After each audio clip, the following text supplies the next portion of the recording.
Item number 2, Ms. Graham is not here. I guess we'll talk about that in the regular meeting.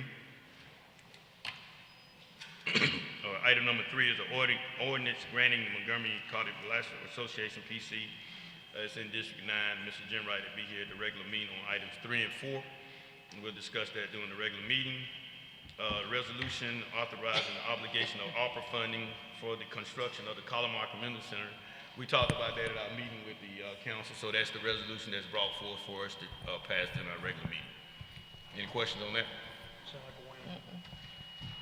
We'll hold it up as Lynn not here today. She gonna be here. All right. Item number 6 is a resolution authorizing the additional violent crime prevention phase 2 from the Montgomery Thrive. We discussed that also in the joint meeting with the county, and we'll vote on that resolution also today. Item 7 is a resolution recognizing and proclaiming August 22nd as Black Business Month, and that was sponsored by yours truly. We'll talk about that. Any questions on that item? We just going on with what the county done to recognize black business during the month of August. Item number 8, application for a retail liquor license by Clay Seafood Market and on the Western Boulevard. That's number 4. We'll have a public hearing on that item when it comes, and we'll vote accordingly. Item number 9, application for a special event liquor license by OC and Bells Bulls and Bookmasters at 213 Commerce. Ms. Johnson, so got any issues with that? We'll talk about that at the regular meeting. Okay. Item number 10, Mr. McGinnis, application for a special event retail liquor license, Lighting Line LLC, Goldworth Social. Yep, special event. Okay, all right. Any questions on that? 11 and 12 is some tear downs and demolitions. We'll discuss that. We'll see if we have anybody in the audience on that one. We're in the audience on that. We'll talk about that at the regular council meeting. And number 12. That's the agenda. We have about 7 people that want to talk with us in the work session roster. And up first is Mr. Tyson Howell with the South Central Alabama Development Commission. Please come forward.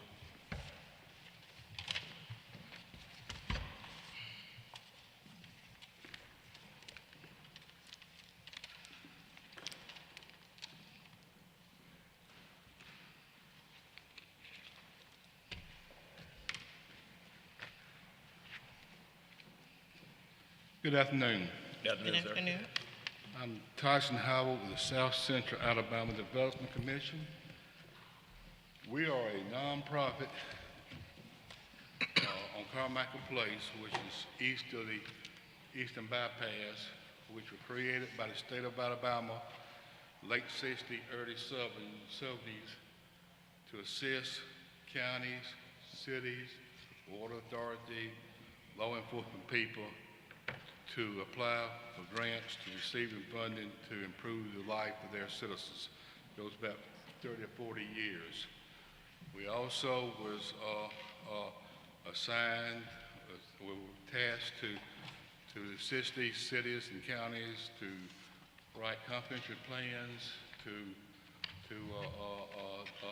do capital improvement plans, to do zoning ordinances, to do EPA plans, to do history, anything that a city or county needs to do, we was assist to do this. We also are an aging agency, which we service the seniors. We, as I said, we was established in the late 60s.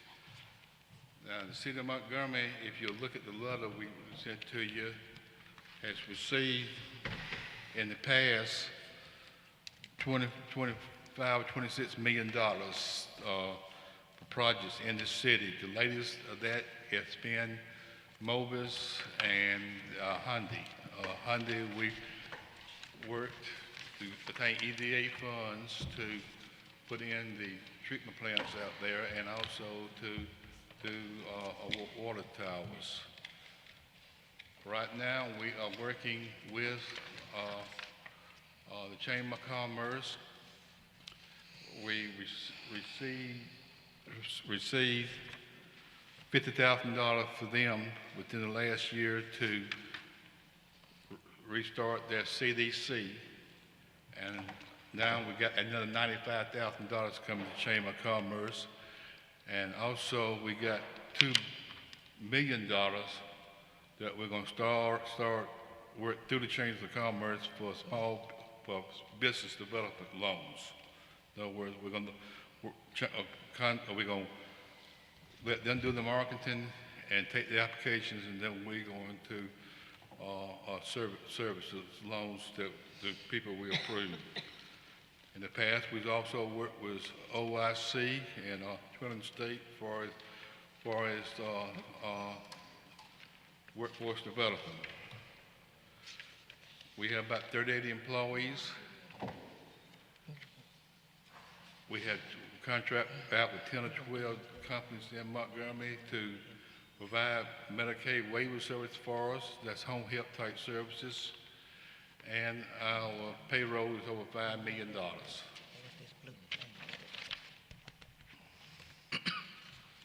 And in a nutshell, that's what we are, and y'all, unless you want me to just keep on going. No, sir. You're good. Okay. Ms.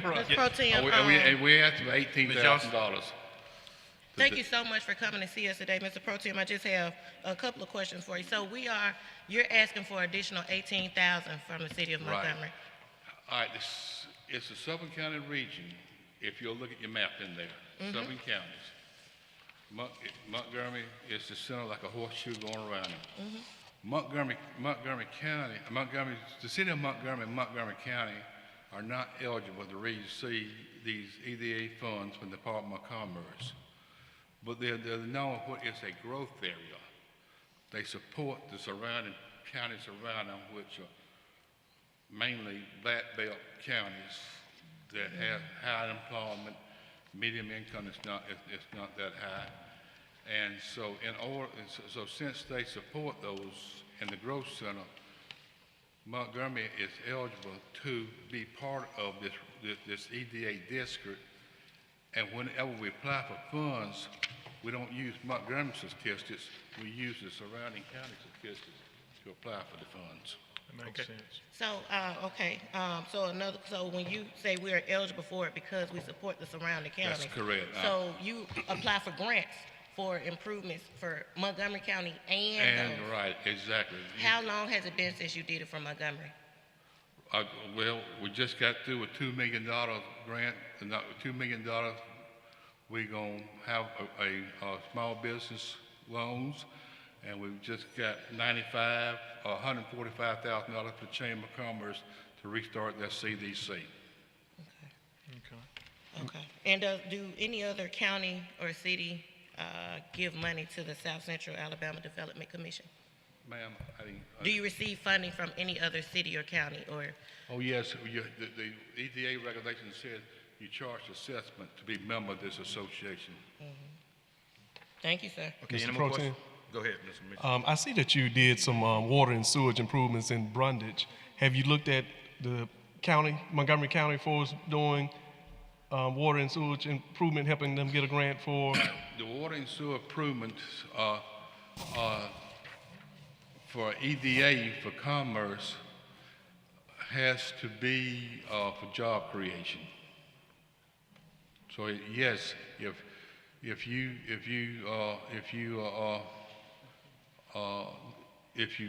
creating jobs, you would be. For example, the Mobis out there, that's within Montgomery County, so that would have been a county project. And in the past, this agency years ago got funds to do Gunner Industrial Park, the Hope Park, and 2 fire stations, one on Hainville Road and one at Lagoon Park. Those 5 stations was funded with EDA funds because they supported the industrial that was in them. That's So true. that would also include subdivisions. If a subdivision is coming into the county, y'all will do No, we can't. just we commercial, can't do that. creating jobs? Right. Okay, that's I just exactly wanted to right. make sure. That's right. Yes, sir. No, we can't do residential, right. All right, any more questions, Mr. Howell? No. Thank you, sir. Thank you. The I we- appreciate it. Thank you, Mr. Howard. The Wellness Coalition, Gandhi Daniels.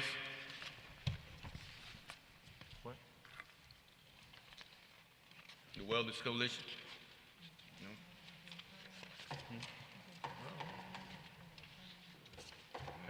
Keep on moving. All right. Ms. Rita Duncan?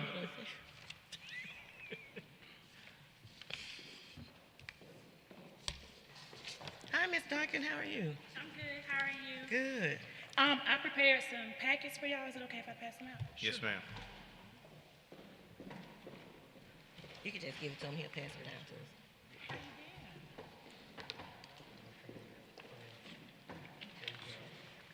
My name is Cyrita Duncan. I am the president and owner of River Region Generals, which is a semi-professional basketball team here in Montgomery, Alabama. In the packets that have been provided, as you will see there on the first page, there is an informational page about the organization. We have been here in Montgomery currently 5 years. In the second page, you will see our business license. You will see our city recognition for both teams, the River Region Generals and the Montgomery Knights. You will also see our EIN, our nonprofit organization. First page letter is on there, and that last page is a picture of all three teams.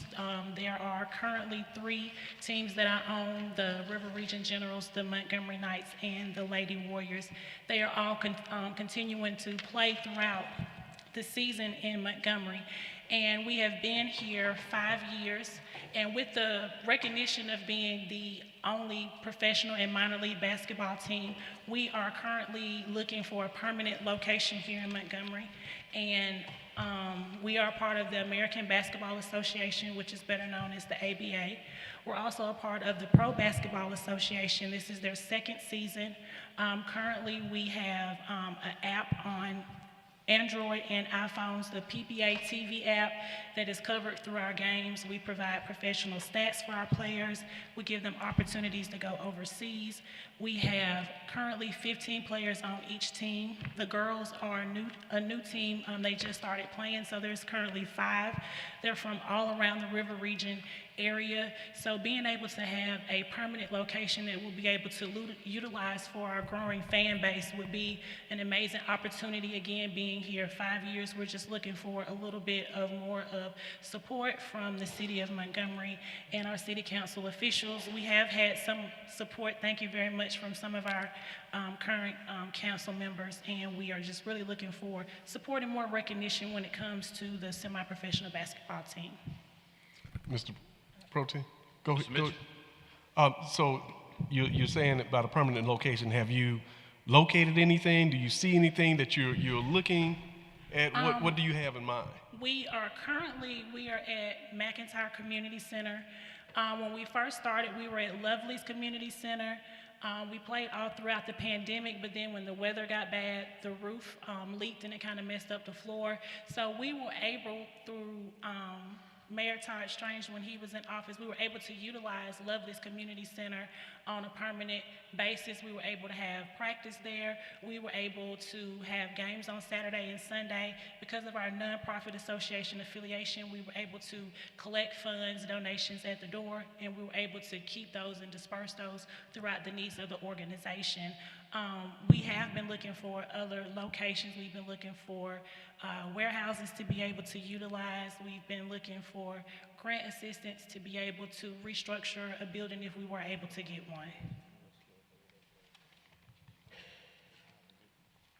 I got a question though. What happened? Because I know I wrote you a letter of support when we was trying to do the McIntyre. Did you ever hear anything from that? I think currently with what they had going on in the summer, because again, we do play in the fall and the summer, they were doing a lot of rebuilding with the community, so they were utilizing it more with the youth programs they were having. They were swimming, the gym was back open, so they were utilizing that facility more on a full-time basis, and I think the vision that they had for the future wasn't gonna work with our practice schedule, and when NPS goes into utilizing the facility, that was one of the facilities that they utilized more. Now, in the future, Mr. Card has said that we will be able to utilize Lovely's, but he's only guaranteed me the fall season, so I don't know which direction that'll go in the future. But again, we have utilized Lovely's before, and the staff that they've had there have always worked with us, so maybe we'll be able to do some more things in the community, because through the basketball team, we're able to provide opportunities for the community. We have youth organizations that come in and perform halftime. We have middle school teams that have came in there and performed halftime. We have local artists that come sing the national anthem. We are partnered with the Meow Academy, so we're able to provide those youth an opportunity to perform halftime. So again, it's a growing organization with the community. Mr. Pro Tem? Mr. Mitchell? What is your, you don't have to give me exact, but what is your budget so I can know when it comes to helping you, what is your budget for the year for running your league? Well, I separate it by team because again, each team plays differently. So currently we spend about $10,000 per season with each team. And again, we have 3 teams that play throughout the entire season. Ms. Duncan, how do you market your program? Do you use any kind of advertisement? Because, I mean, this is my first time hearing about the league. Yes, sir. We have been on the news. We've been on the radio station. Okay. Of course, we're on social media, flyers. We participate in, the turkey drive, the health walks. So we do a lot of marketing here in the city, not just on social media. Okay. And you say Mr. Card is working with you on trying to get your schedule. Correct. I would suggest that you get with him and get your schedule out when you're going to play and go ahead and try to line those dates up. Because I know our facilities, even at the multiplex, they get booked years and years out. So correct. Sometimes. Okay. Any more questions? My last question, your age range. What is your age range for your league? 18 and up. You too old, brother. Never too old. Never too old. Thank you for what you Thank do. you. We appreciate you. Thank you, ma'am. Thank you. Ms. Rose Harvey and Madeline Munane.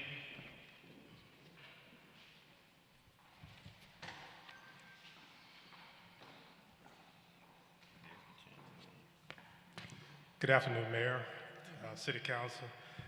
It's my pleasure to introduce one of our newest partners that are working with us in helping to improve the lives of low to moderate income families here in the city of Montgomery. And the group that we have here today is called the Cities for Financial Empowerment. And just to give you a brief overview, Cities for Financial Empowerment initiatives to leverage municipal engagement to improve the financial stability of low and moderate income households by embedding financial empowerment strategies into local government's infrastructure. The fund worked with mayoral administration and those interested in supporting them to implement innovative programs and policies and measure its success accordingly. Currently, we have 3 programs that we're working with the Cities for Financial Empowerment. One is the Bank-On program, the Consumer Protection program, and the third one that we're pursuing is the Financial Empowerment Centers. Our guest presenters tonight is from the Financial Empowerment Centers, and it's Ms. Rose Harvey and Madeline Merriman. And they're going to talk to you about the Financial Empowerment Center. Thank you, Ms. Wilson. Good afternoon, everyone. I am so happy to be here in Montgomery for the first time.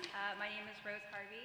I'm a senior associate at the Cities for Financial Empowerment Fund. I'm going to tell you very briefly about what my organization does, and more importantly, this really exciting initiative that we are working with the city to launch for your residents.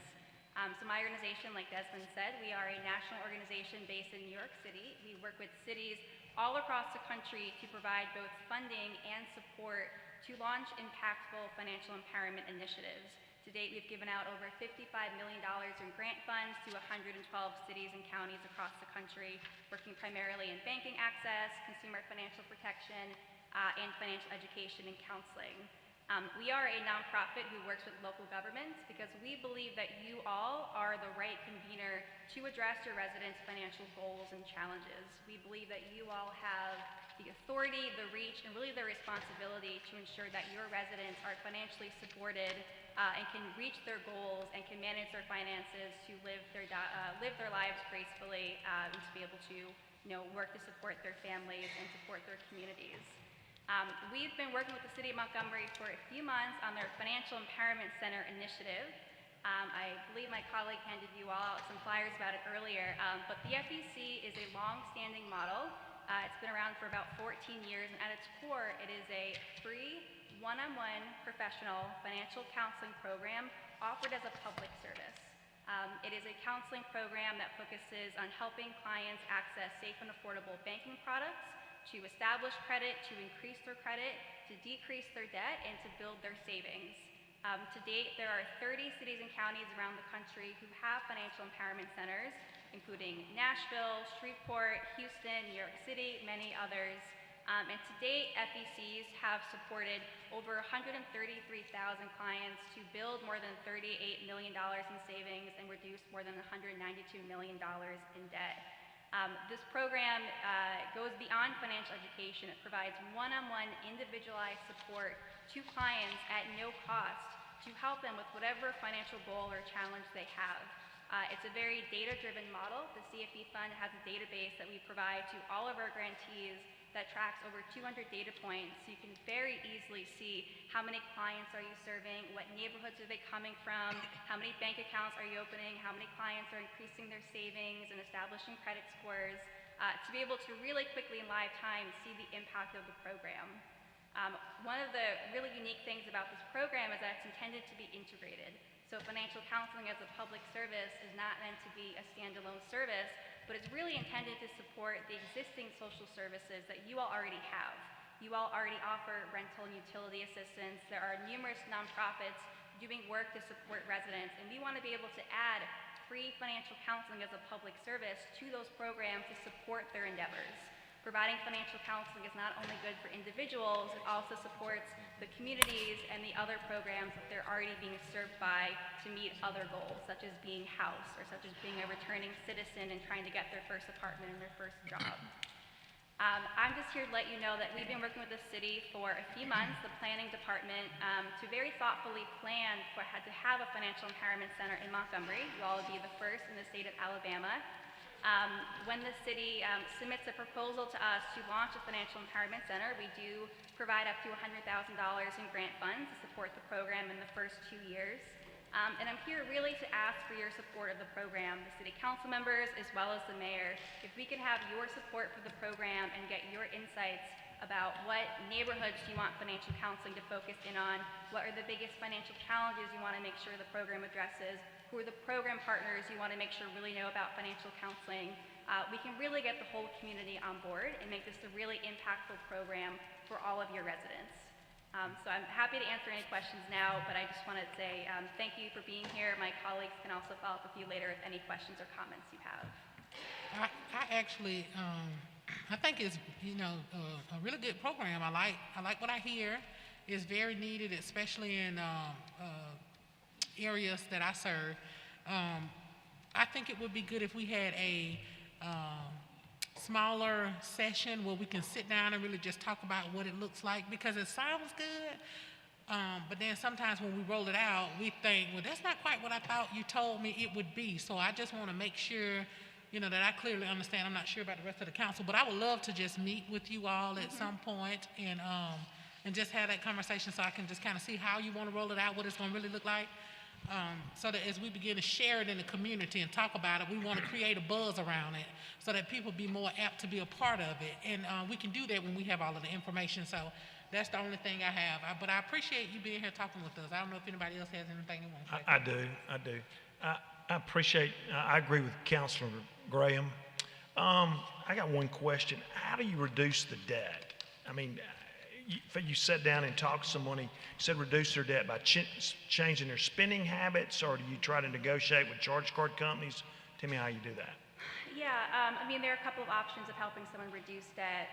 Maybe it's helping someone to build up their savings to be able to pay down debt. Maybe it is negotiating, if they owe rent to their landlord, a payment plan that's more feasible given a client's income. Maybe it's going back to a credit card and saying, how can we work something out? Maybe it's rolling off debt into like another refinancing option where the interest rate is less. Counselors are trained really well on debt reduction, and they'll work with that client, pulling that client's credit report to specifically see what areas are most feasible where that client can work on and help them develop a plan to get there. Sounds good. It's a much needed service, no doubt. Okay. Any more questions? Thank you, ma'am. Thank you. All right. Next, we'll have representatives from Alabama State, Mr. Greg Clark, Audrey Parks, and Conwell Hamney. Please come forward.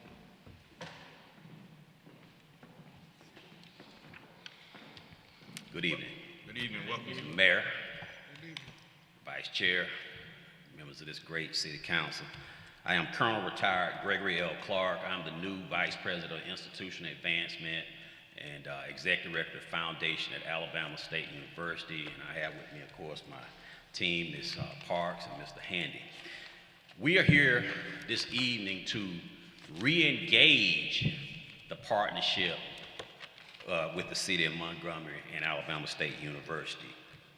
With more than 30,000 active alumni worldwide, which 6,000 of them reside here in Montgomery, with $145 million operating budget and more than 140 employees and a payroll of $60 million a year, with 4,100 students, and 25% of those students reside here in the city of Montgomery, I thought that we ought to come before you today. We want to re-engage this partnership because we think Alabama State is important to this community. This is football season, and everybody knows that this is when a lot of the activity in this city happens. We have a robust schedule of events that will start Labor Day weekend, of course, our Labor Day Classic, and then on Sunday, the Red Tails Classic. We want to make sure we partners in all of these events and support Montgomery. Also, we'll be getting ready to come up to homecoming, as well as the Labor Day Classic and the big game with Florida A&M University. Turkey Day Classic. With all of these games in question that we're talking about today, we expect sellouts of more than 25,000 people. Huge, huge games that'll draw thousands of people into our hotels, our restaurants, and shopping. And so we think that because of this, that Alabama State University will have a major impact on the economy of Montgomery. This, of course, will ensure exposure, and we believe that we want to be a major partner in this. And one thing that I'm looking forward to that has yet to been announced is a big citywide that we helped garner that used to be in Atlanta, and it's coming in January of 2023. So we're looking forward to that as well. And so with that, on behalf of the president, we are asking for a budget commitment of $300,000 in your budget year to help with this. This will help us continue to plan, continue to look at opportunities that we can bring into this community, and continue to make Montgomery as great as it can be. And so that is our ask. Any questions? Any of this? All right. Okay.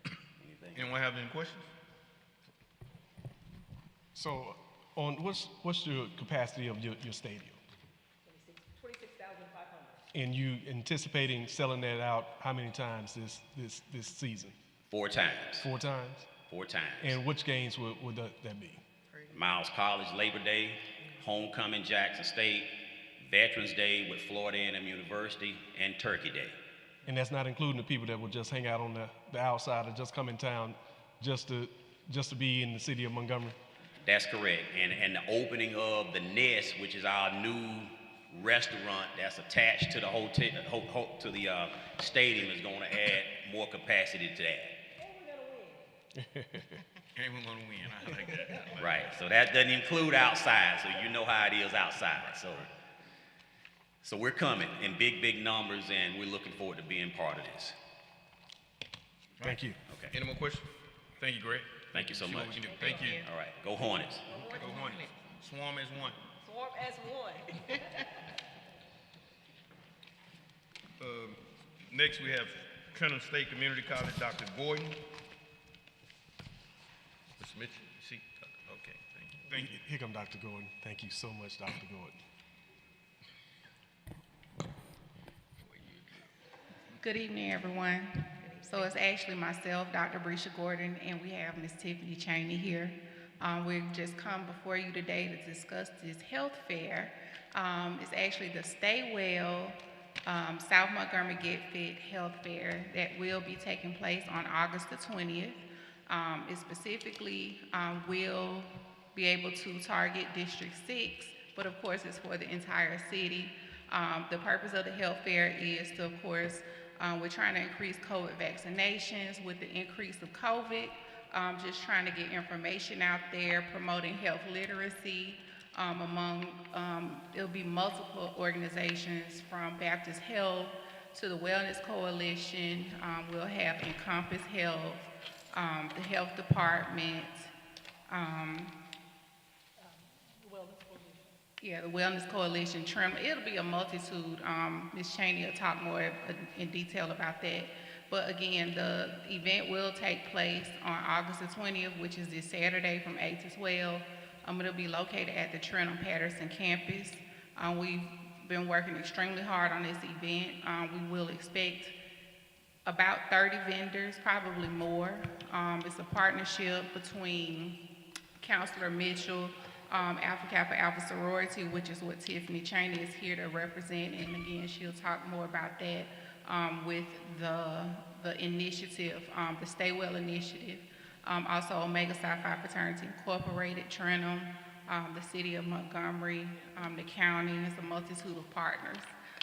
We'll probably be here a while if I had to list them all.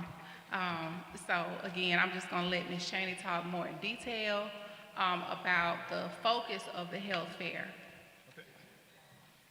The Montgomery Statewell Health Fair is actually one of a larger effort that's happening nationwide. It's in partnership with the Cobb Institute and the We Can Do This campaign. And Montgomery has the opportunity to participate in this effort, as Dr. Gordon said, to increase vaccine access. With this event, COVID vaccines will be provided for adults and children ages 5 and up. We will have available both the Moderna and the Pfizer vaccine. The event will have giveaways, there will be a live remote, light refreshments. In addition to the COVID-19 vaccines, there will also be COVID testing available on site, and there will be COVID home tests provided as long as supplies last. This event will also include health screenings of various kinds, general things like cholesterol checks, blood pressure, and so on, to help people identify any particular health needs. There will be panels that will feature physicians in our community, community members, to talk about their experiences with COVID-19, and there will be a memorial to culminate the event to help to recognize and remember those lives that have been lost to COVID-19 in our community as we continue to do the work. As I mentioned, this is a part of an effort that is nationwide. To date, there have been pop-up events like this one that have taken place where more than 4,300 people have participated, and at least 1,700 to date have decided to get their vaccines while at this event. So we look forward to adding the Montgomery community to another successful event this weekend. Mr. President, Mr. Pro Tem. So how this event started, the representative of South Montgomery, we got together that include the mayor all the way to the Senator Kurt Hatchett, to the board members, and we just wanted to bring something that South Montgomery we did not have. We do not have an urgent care in that area, and the residents of that area wanted that healthcare fair that we were doing. So we also did, Mike, if you can run the, I like being on TV. Mike, if you could run the commercial that we did, thank you, Mike. We know you like seeing yourself. It's for a good cause, brother man. We can't hear it, Mike. We just want to see you. Thank you.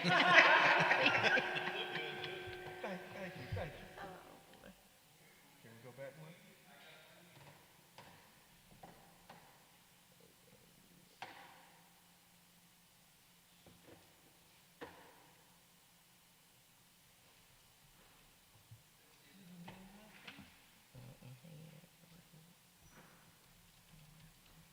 Hello, Montgomery. My name is Councilman Oronde K. Mitchell. I am on the beautiful campus of Trenton State Community College. And we have partnered with Statewell, and we are doing a healthcare fair on August the 20th from 8 to 12 o'clock. We will have eye exams, we will have blood pressure checks, also we are doing vaccines, and also we're doing COVID testing. So make sure that we check you out before you check out. So I would just like to thank all the partners. Thank you, Mayor, for being a part of this event, and I just appreciate Trenum and also Statewell because we have put in so much effort to make sure that this is a success. So thank you for the city of Montgomery for spearheading this for me. Thank you. Thank you, Mr. Mitchell. If I can, also just recognize, well, he left, Desmond. Also, oh, there's Desmond. The Central Alabama Neighborhood Health Initiative, which is what I'm also representing, will be a partner in this event. And the Montgomery City County Library will also be present to provide library cards. All right. Well, thank you for what you do. Appreciate you. Thank you. Next, we'll have Mr. Darrell Washington and Desmond Wilson talk about establishing a land bank. What's up, Mr. Crawford? One more after.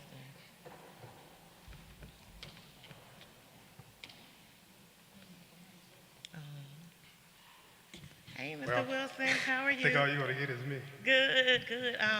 Mr. Washington won't be joining us? He's on his way. He's on his way, okay. He got Pell up. All right. Council, Mr. Pro Tem, we're doing this today because, as you all know, myself and Councilor Mitchell, along with his blight subcommittee, we were working on, Councilor Grimes was with us. We were working on blight, and as we started working on blight, I got heavily involved in looking at what a land bank would look like here in Montgomery. It's been about 9 months since we've been working that issue, and recently I talked about Mobile and what they were doing down there, and come to find out from Councilor Calhoun that they had came to see us before. But previously, myself and Councilor Graham were on the line with Mr. Wilson with the Center for Community Progress. Center for Community Progress. Community Progress. And so as I was going to get ready to try to produce something for a land bank, my recollection came back, talked to Mr. Washington, our economic director, and we kind of wanted to see where Montgomery was and identify where we are in the process, because Mobile actually followed what we did and it worked for them. So before presenting the land bank, we wanted to hear from Desmond and let Desmond give us an update, and that way the council is updated on what's happening in the city and where we can go from here. So thank you for coming, Mr. Wilson. Well, I'll tell you, the land bank process is not as simple as it looks. It's really a very complicated process.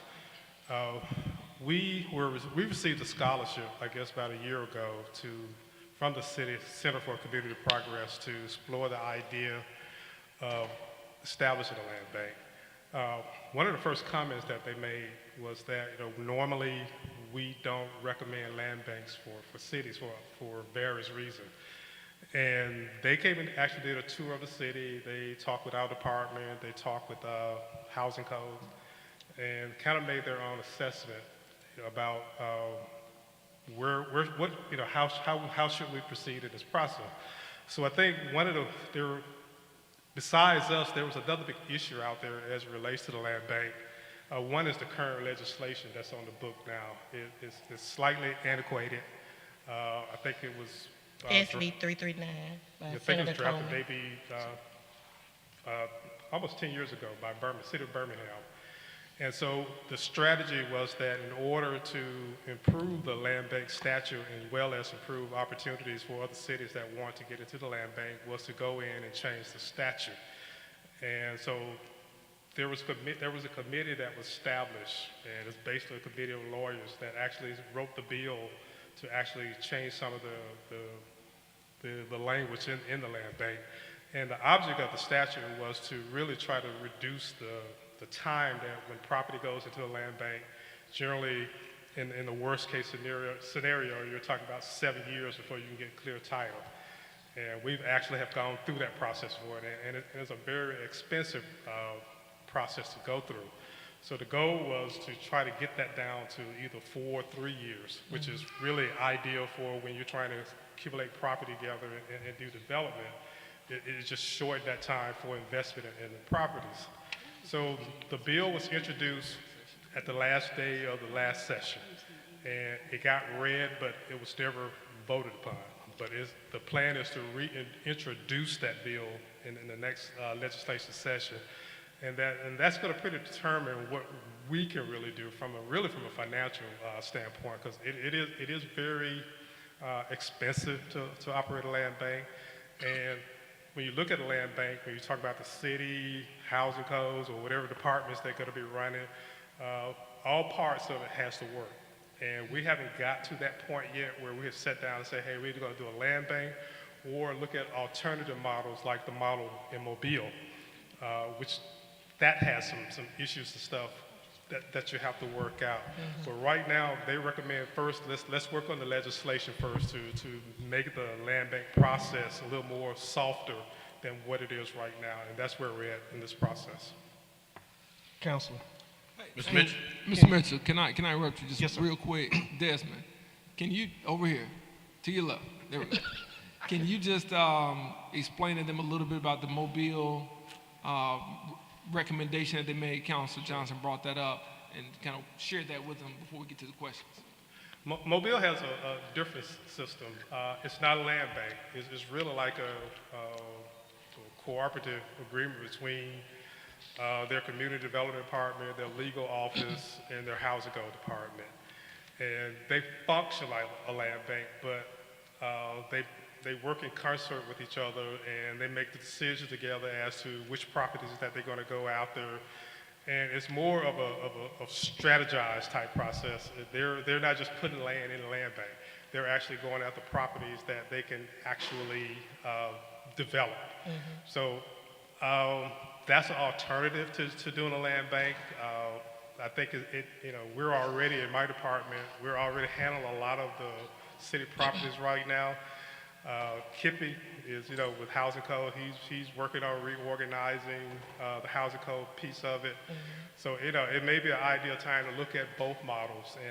But I personally, I'm in favor of the Mobile model. It's a much.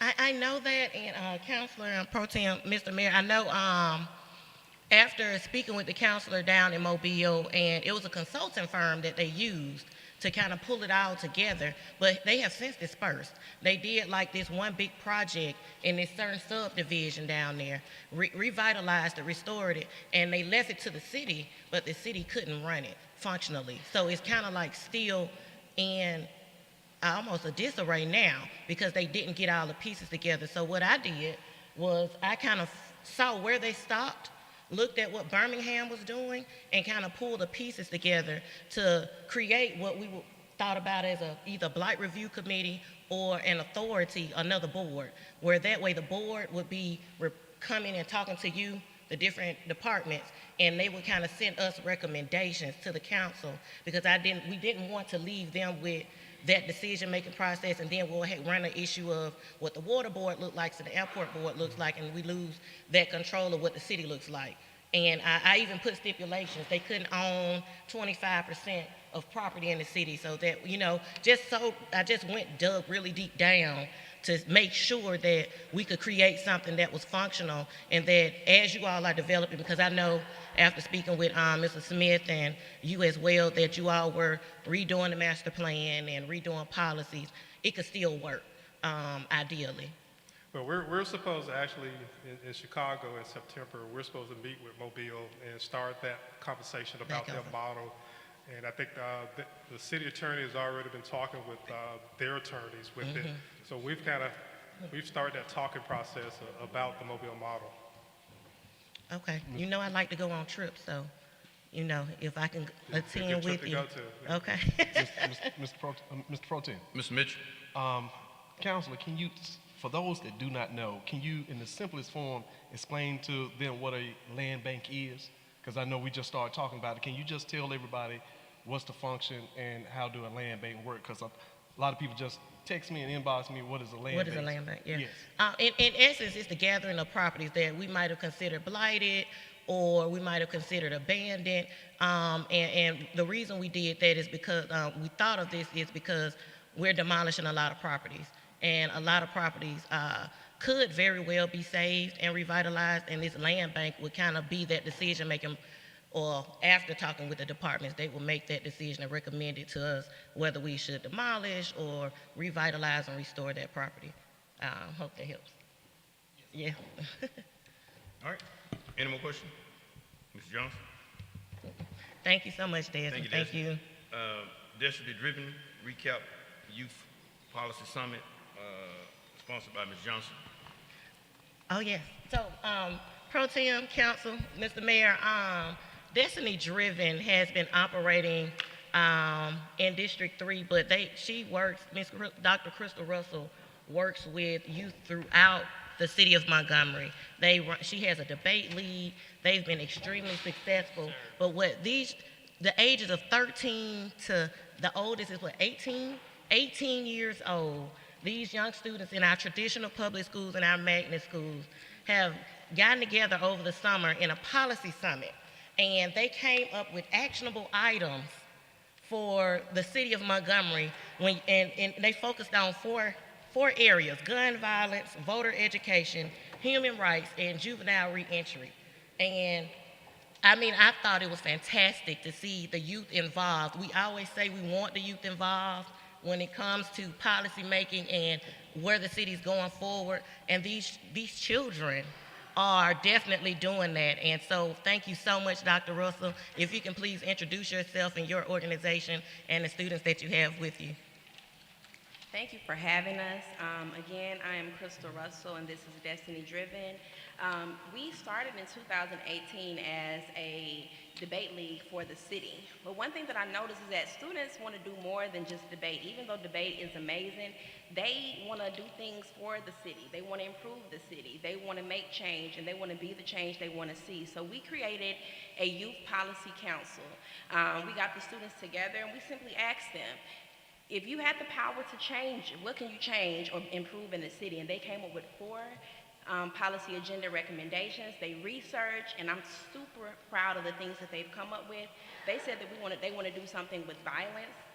They want it to increase youth voter engagement. They want to do something with human rights and the juvenile justice system, because there are children their age, but it's children that are going into the juvenile detention center and not coming back out and going to schools. We know that 2/3 of children that go to the juvenile detention center do not return back to their schools. So kids are literally being lost in the system, and these children want to do something about that. So I'm just gonna go ahead and let them talk because they're amazing. Yes. Good afternoon. My name is Brianna Brown, and I attend Sidney Lanier High School, and I am incorporated with Destiny Driven, Inc. Destiny Driven, Inc. empowers and prepares the youth to advocate for themselves and others through civic engagement and debate league. This summer, Destiny Driven, Inc. developed the Montgomery Youth Policy Council to organize, inspire, and resource the youth to design and implement community improvement projects that benefit their communities. We participated in trainings on how the government works, voter education, and voter rights, team building activities, and identifying issues that affect youth. The Montgomery Youth Policy Council designed policy recommendations in these areas: gun violence, voter engagement, human rights, and juvenile reentry programs. These recommendations have the potential to have significant positive impact with the collective support Montgomery leadership. My councilmember Zainja will share more about each issues in our recommendations. Hi, my name is Aisha, and I attend George Washington High School. We want voter education, human rights, stricter gun laws, and juvenile reentry programs. All of these policy agendas are important because they have something to do with the youth.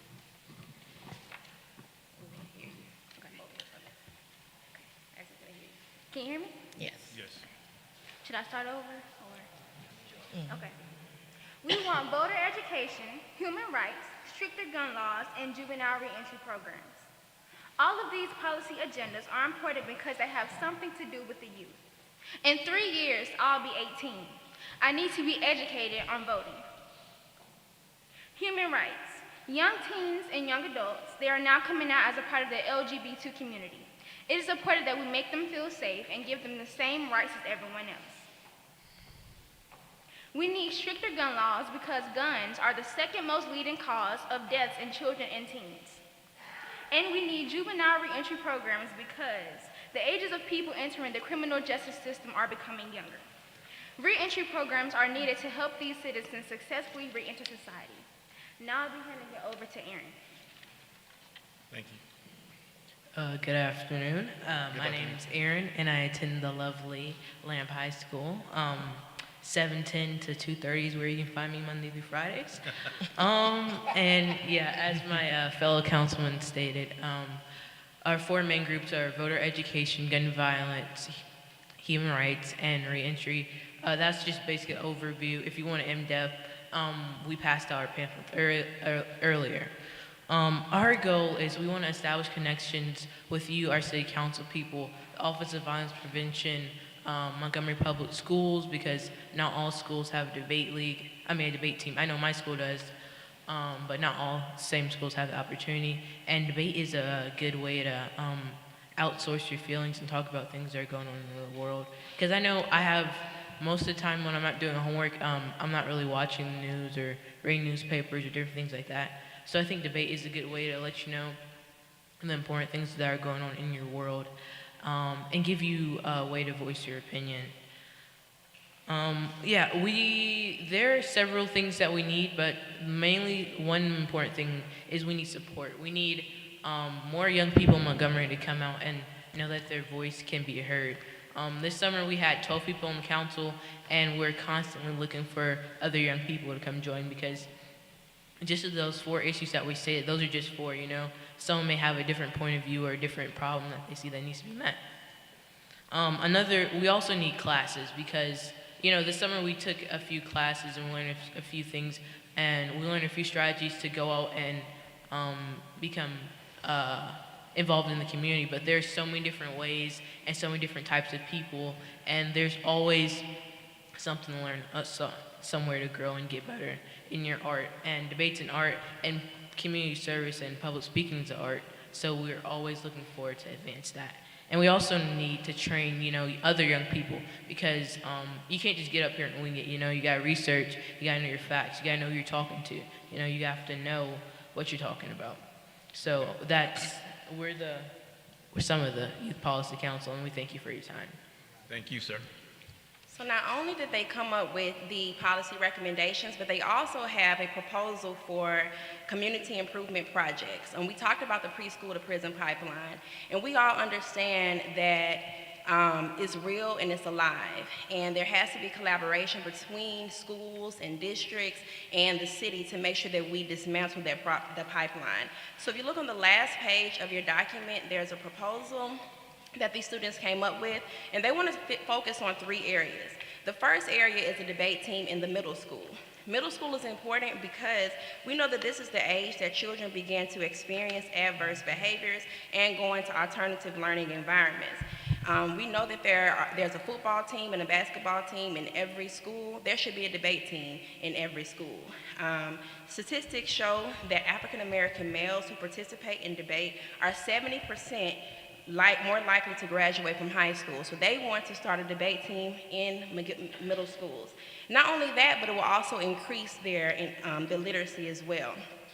They also want to start a mentoring group with children while they're in the juvenile detention centers. So that would increase their likelihood of being supported while they're there and once they leave. And then most importantly, we want to support students once they get out and teach students to be that village that they need, but teach them about civic engagement, voter engagement. We have so many colleges here in Montgomery. It's no reason why we don't have more people that are voting in between the ages of 18 and 34. And that's my age group. So we want to make sure that we're getting people who are here voting and getting people active. And so what I ask that you all do is look over what these students, what our children have come up with, and let's find ways that we can support them. Any questions? Any questions? Mr. Pro Tem? Mr. Mitchell? Ms. Bessel, could I ask you a question? Yes, sir. So tell me, how do you feel about gun violence? I think gun Let me hear you. Right here, okay. Gun violence sometimes has me scared to leave the house as a teenager. You know, I'm a high school student, sophomore at Carver High School, and you know, we have football games, some people like to go bowling, and there have been incidents where there have been shootouts at bowling alleys. There have been incidents at football games where there have been shootouts. So I feel like it's kind of hindering my high school years as a high school student because I'm afraid that I'll probably get in the crossfire of a shootout while I'm out. Okay, thank you. Any more questions? Just a comment. One, I want to thank the group for the policy brief. We'll certainly take this under advisement, and I'll share it with our policy director, policy advisor, Eddie Compton.